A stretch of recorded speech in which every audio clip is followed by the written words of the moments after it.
Hello and welcome to another history lesson.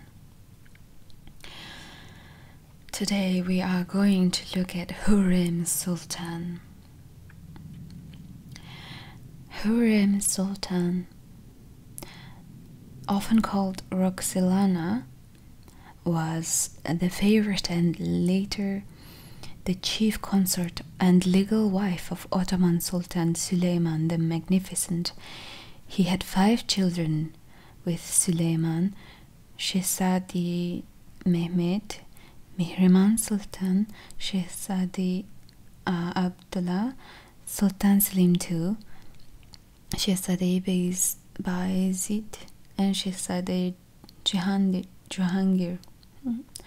She was one of the most powerful and influential women in Ottoman history and a prominent and controversial figure during the era known as Sultanate of Women. She was Haseki Sultan, favorite of the Sultan. When her husband Süleyman first reigned as the Ottoman Sultan, she achieved power and influenced the politics of Ottoman Empire through her husband and played an active role in state affairs of the empire.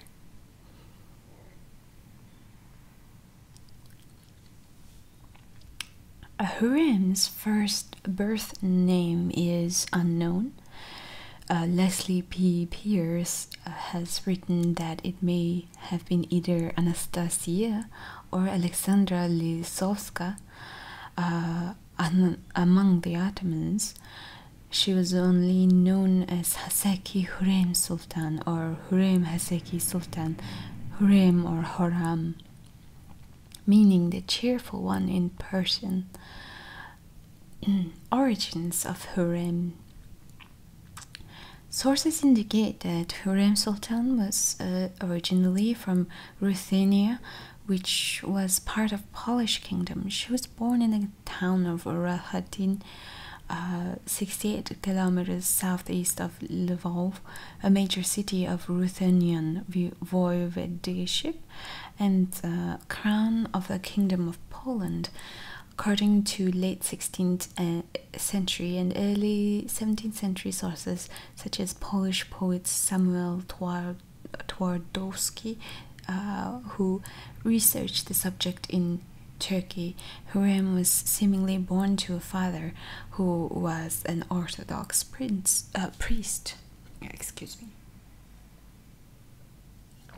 If you'd like to get some water to drink, please go ahead. In the 1520s, Crimean Tatars captured her during one of their frequent raids into Ruthenia. The Tatars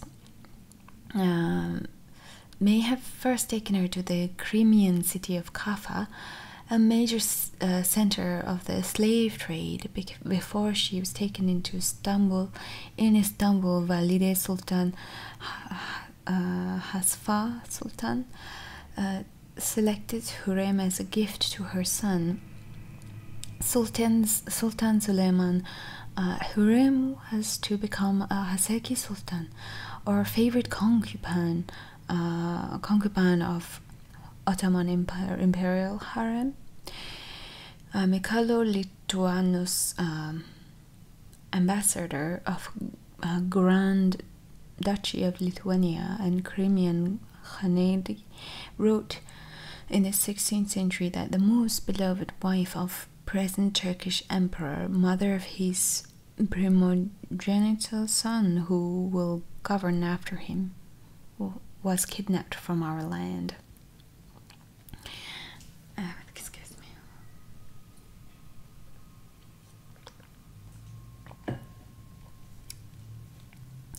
Let's look into the relationship with Süleyman. Roxelana, called Hurrem Sultan, probably entered the harem around 15 years of age. The precise year that she entered the harem is unknown, but scholars believe that she became Süleyman's concubine around the time he became Sultan in the 1520s. Hurrem's unprecedented rise from Hurrem's slave to Suleiman's legal wife and queen of the Ottoman Empire attracted jealousy and disfavor not only from her rivals in the harem but also from the general populace. She soon became Suleiman's most prominent consort besides Mahidevran, also known as Gulbahar. While the exact dates for the births of their children was disputed, there is academic and consensus that births of their 5 children occurred quickly over the next 4 to 5 years. Suleiman and Hurrem's last child, Shahzade Jahangir, was born with a hunchback, but by the time Hurrem had born enough healthy sons to secure the future of Ottoman dynasty, her joyful spirit and playful temperament earned her a new name, Hurrem, from Persian Khurram, the Cheerful One. In the Istanbul harem, Hurrem became a rival to Mahidevran, and their influence over the Sultan soon became legendary. Hurrem was allowed to give birth to more than one son, which had sparked a stark violation of the old imperial harem principles: one concubine, one mother, and one son, which was designed to prevent both the mother's influence over the Sultan and feud of the blood brothers of the throne. She was to bear majority of Suleiman's children. Hurrem gave birth to her first son, Mehmed, 1521, and then to 4 more sons, destroying Mahidevran's status as the mother of the Sultan's only son. Suleiman's mother, Hafsa, partially suppressed the rivalry between the 2 women. As the result of bitter rivalry, a fight between 2 women broke out, with Mahidevran beating Hurrem, which angered Suleiman. In the 1533 or 1534, Suleiman married Hurrem in a magnificent formal ceremony, making him the first sultan to have wed since Orhan Ghazi, and violating 200 years of old custom of the Ottoman Imperial house, according to which sultans were not to marry their concubines. Never before was a former slave elevated to the status of sultan's lawful spouse, much to the astonishment of observers in the palace and the city.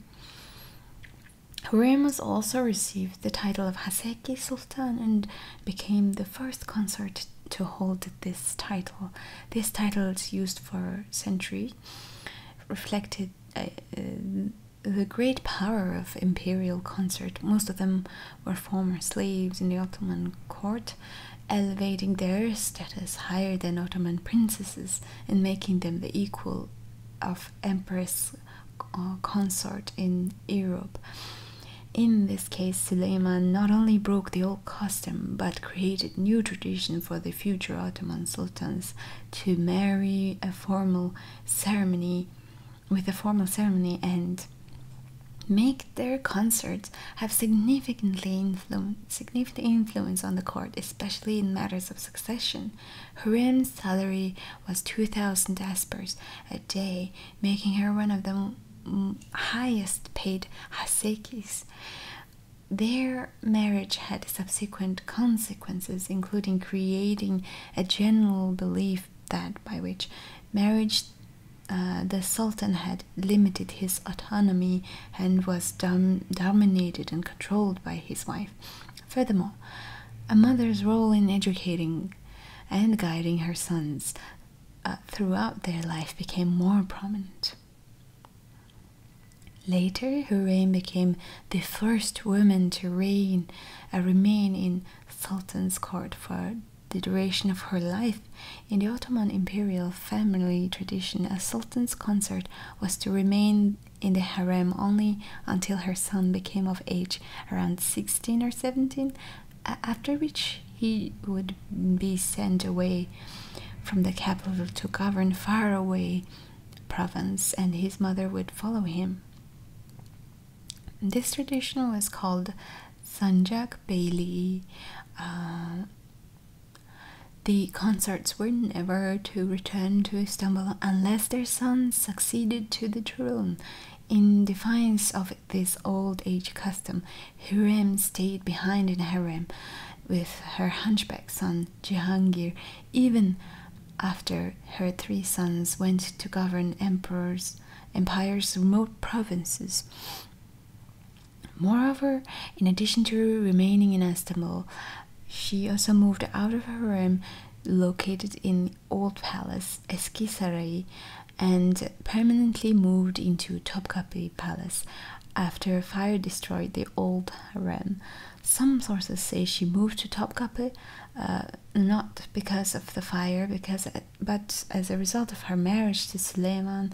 Either way, this was another significant break from established customs, as Faith Sultan Mehmed had specifically issued a decree to the effect that no woman would be allowed to reside in the same building where government affairs were conducted. After Hurrem resided at Topkapi, it became known as the New Palace.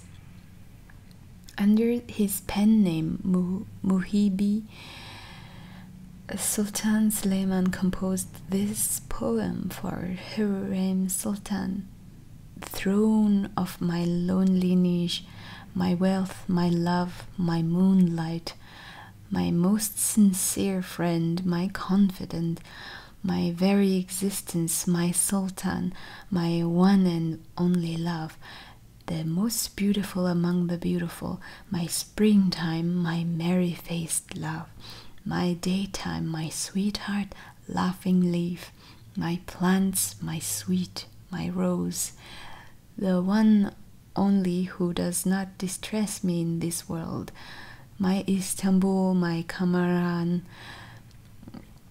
my Karaman, the earth of my Anatolia, my Badakhshan, my Baghdad and Khorasan, my woman of the beautiful hair, my love of the slanted brow, my love of my eyes full of mischief. I'll sing your praises always. I, lover of the tormented heart, Muhibi, of the eyes of full tears, I am happy."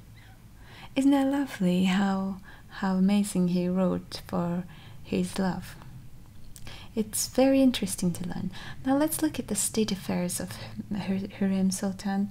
Hurrem became Suleiman's partner not only in the Sultan's household, but also in the state affairs. Thanks to her intelligence, she acted as Suleiman's chief advisor on the matters of state and seems to have had an influence upon foreign policy and international politics. She frequently accompanied him as political advisor. Hurrem's influence on Suleiman was so significant that rumors circulated around the Ottoman court that the Sultan had been bewitched. Her influence with Suleiman made her one of the most powerful women in Ottoman history and the world at the same time. Even as a consort, her power was comparable with the most powerful woman of the Imperial Hurrem, who by tradition was the Sultan's mother, Valide Sultan. For this reason, she has become a controversial figure in the Ottoman history, subject to allegations of plots against manipulating her political rivals.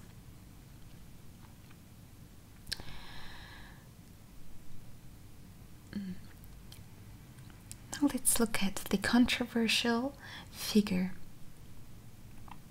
Hurrem's influence in the state affairs not only made her one of the most influential women, but also a controversial figure in Ottoman history, especially in her rival with Mahidevran and her son Mustafa, Pargali Ibrahim Pasha and Kara Ahmed Pasha.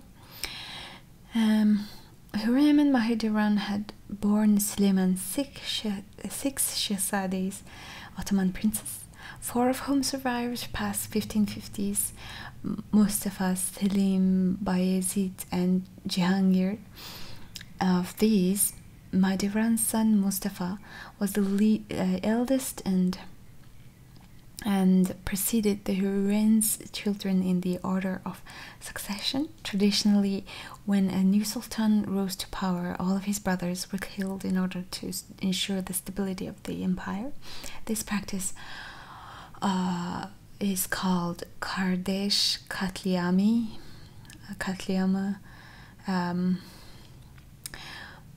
Mustafa was supported by Ibrahim Pasha, who became Suleiman Grand Vizier in 1523. Hurrem has usually been held at least partly responsible for the intrigues in nominating a successor. Although she was Suleiman's wife, she exercised no official public role. This did not, however, prevent Hurrem from wielding powerful political influence. Since the empire lacked, until the reign of Ahmed I, any formal means of nominating successor or successions usually involved the death of competing princes in order to avert civil unrest or rebellions. In attempting to avoid execution of her sons, Hurrem used her influence to eliminate those who supported Mustafa's accession to the throne. Excuse me.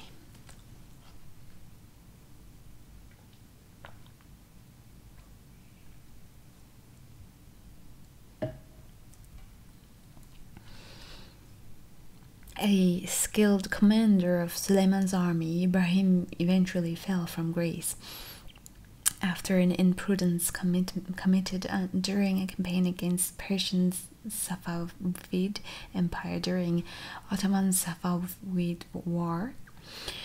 When he awarded himself a title including the word Sultan, another conflict occurred when Ibrahim and his former mentor Iskender Çelebi repeatedly clashed over military leadership and positions during Safavid War.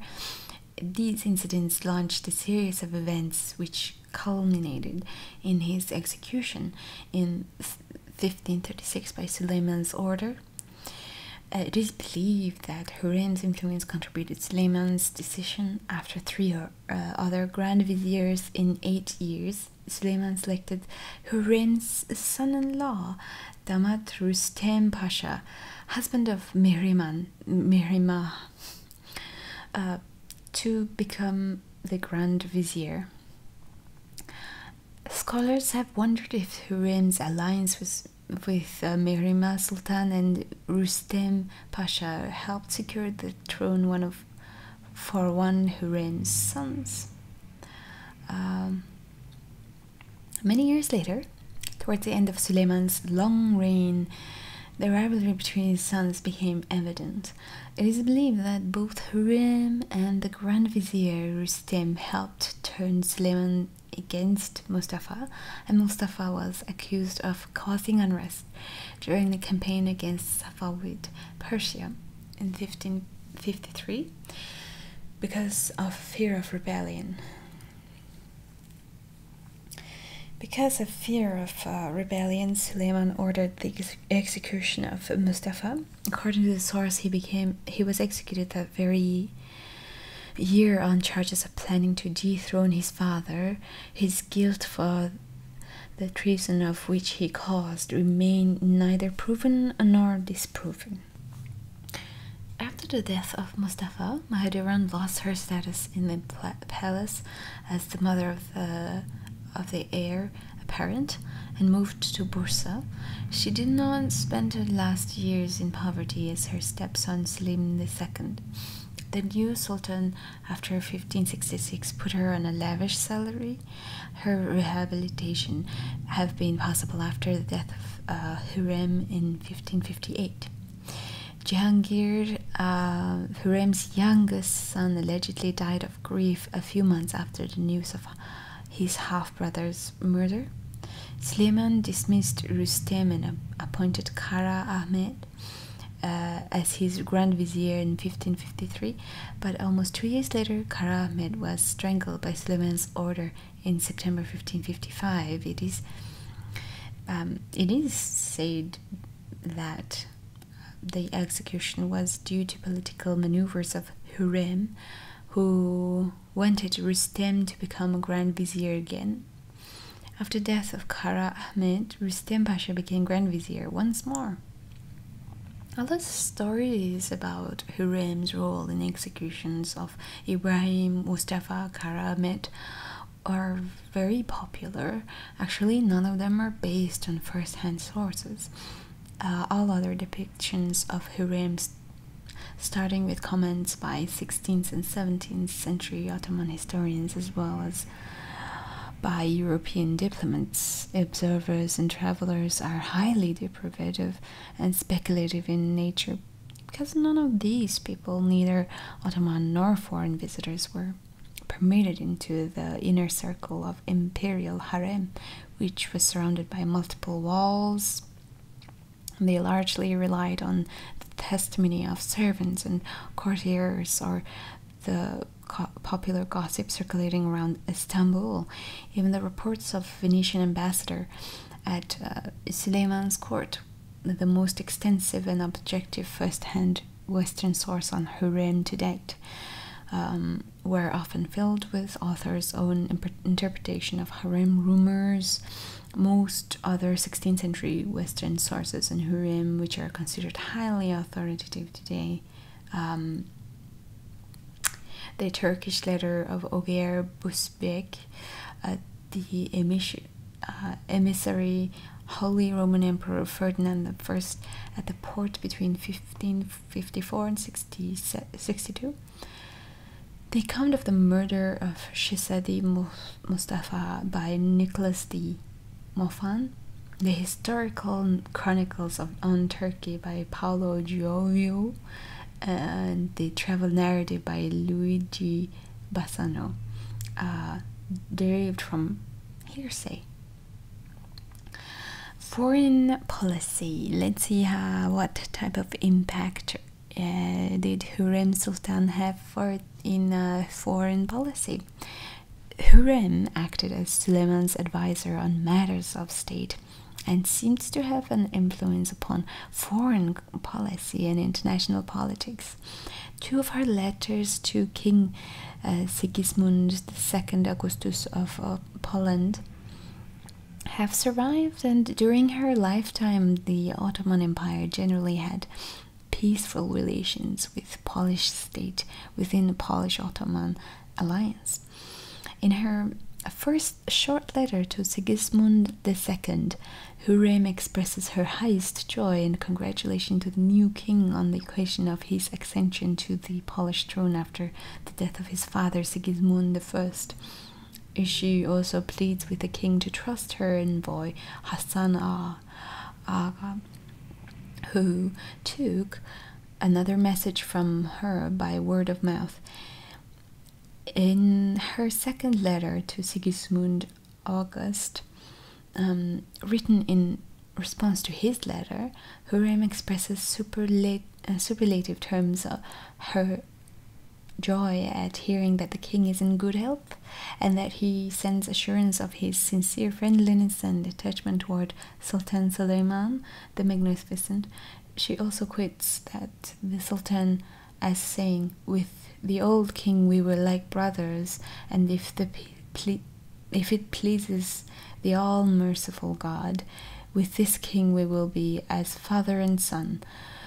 With this letter, Hurrem sent Sigismund II a gift of 2 pairs of linen shirts, pants, and some belts, 6 handkerchiefs, and a hand towel, with a promise to send a special linen robe in the future.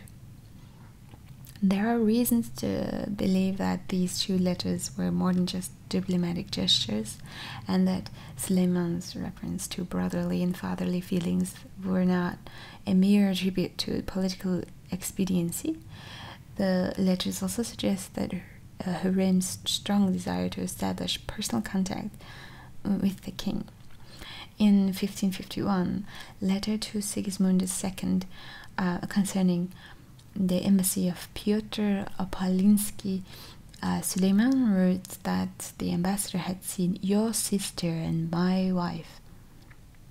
Whether this phrase refers to a warm friendship between the Polish king and Ottoman Haseki, or whether it suggests a closer relations, the degree of intimacy definitely points to a special link between the two states at the time.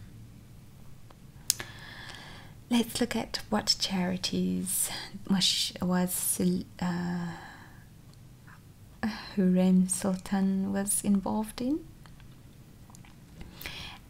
Aside from her political concerns, Hurrem engaged in several major works of public buildings from Mecca to Jerusalem, perhaps modeling her charitable foundation in part after the Caliph Harun al-Rashid's consort Zubaydah. Among her first foundations were a mosque, 2 Quranic schools, a fountain, and a women's hospital near women's slave market in Istanbul. Haseki Sultan Complex.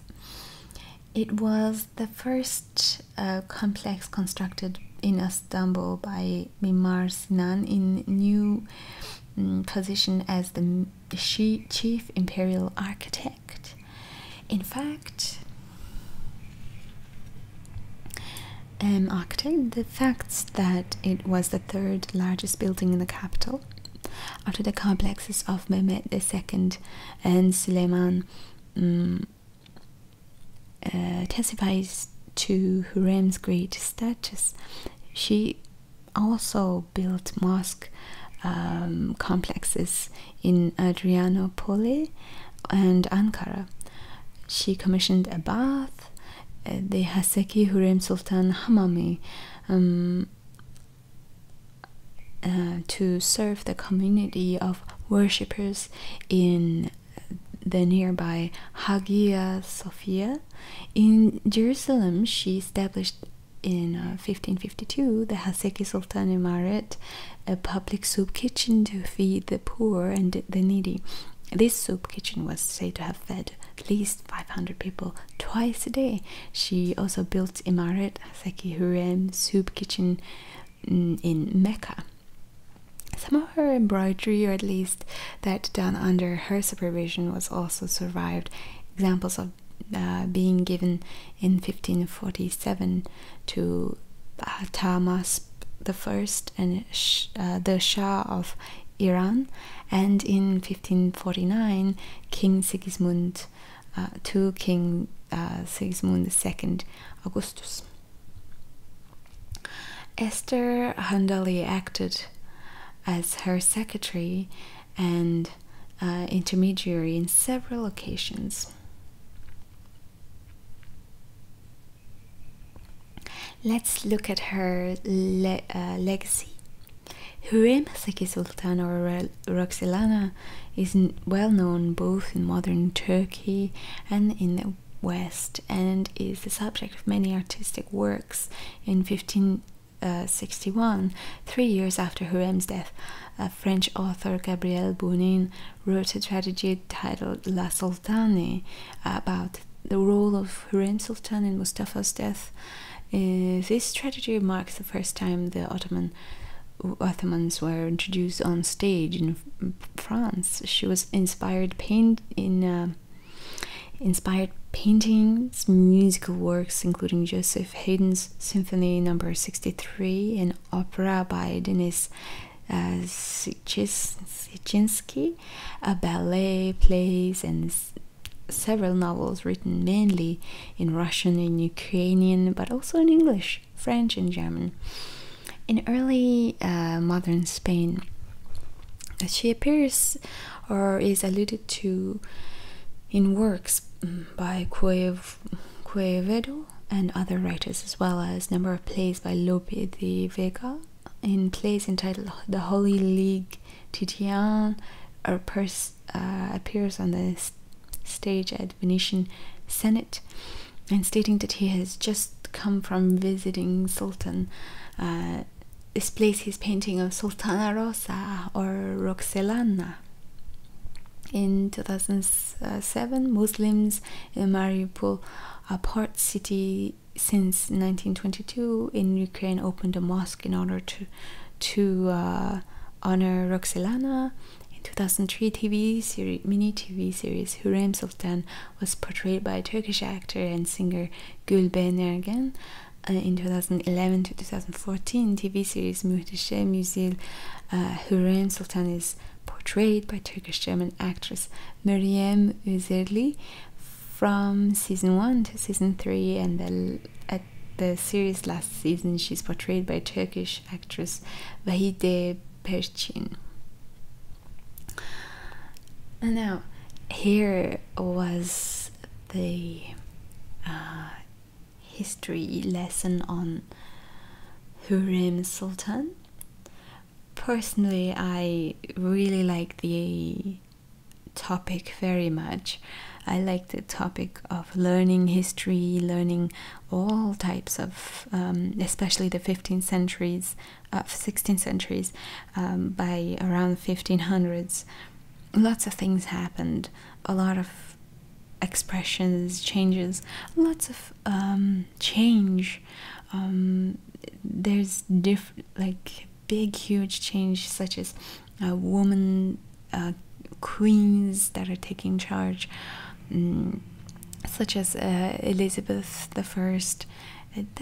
This is actually during the Elizabeth I era, where one poet actually called this the horrible female king era, or something like that, which is very, very inspiring. I do like this topic very much, and how she rose from being a slave in